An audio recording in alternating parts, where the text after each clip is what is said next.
Hey, everybody, what is going on? Serial Overdrive here, and today we've got devblog number 18 for the console edition of Rust. This devblog covers a lot. It goes over the Cultivator update and what went wrong with the nodes.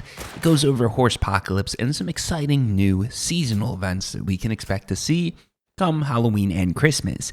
In addition to that, we've got the much awaited community servers and a confirmation that they're coming in 2023. So usually with a video like this, I'd sit here and read the devblog to all of you like you're in elementary school and I'm telling you an exciting news story.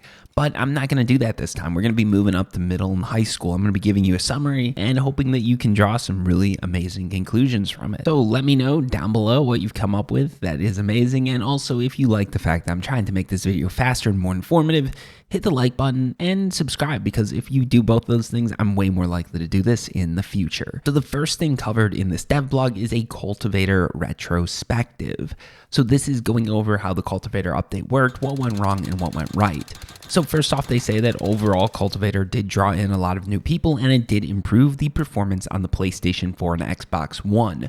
One thing to note here is that they specifically targeted those last-gen consoles, which means that's really what they're focusing on. Which makes sense because on the Series S, I really didn't notice any sort of performance improvement. In fact, because more people were playing and getting deeper into the game, I noticed a performance degradation, you could say. But I truly do believe that degradation is due to more people playing and not because the whole system got worse. So yeah, overall, they did see some positive performance improvements. One thing they did note is that the nodes do not quite work as expected.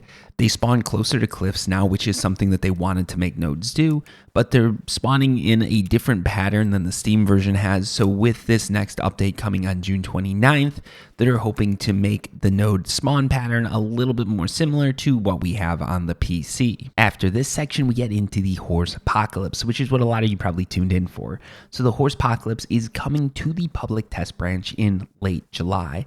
They said there's a few things that they need to work on to smooth out the performance and accommodate the faster movement of horses. They also mentioned that animations are an additional tax on systems.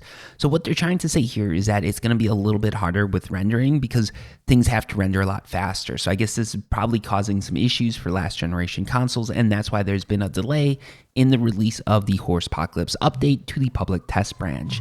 They did give a list of upcoming features, and these would be rideable horses, horse breeds, horse equipment, double saddles, 2 new monuments, which would be the Ranch Monument and the Large Barn Monument, NPC missions, which I think is huge, and a monument visual update. So the monument visual update is probably being done because they want monuments to render better, so probably monuments just aren't rendering correctly because, again, those horses are moving so fast.